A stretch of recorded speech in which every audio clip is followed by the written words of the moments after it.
கடவுள் என்னும் முதலாளி கண்டெடுத்த தொழிலாளி விவசாயி விவசாயி.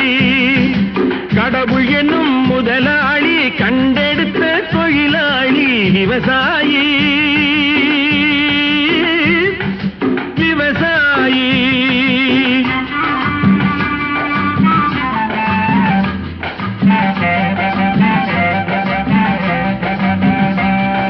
முன்னேற்ற பாதையிலே மனச வைத்து முழு மூச்சாய் அதற்காக தினம் உழைத்து மண்ணிலே முத்தெடுத்து பிறர் வாழ மண்ணிலே முத்தெடுத்து பிறர் வாழ வழங்கும் குணமுடையோன் விவசாயி விவசாயி.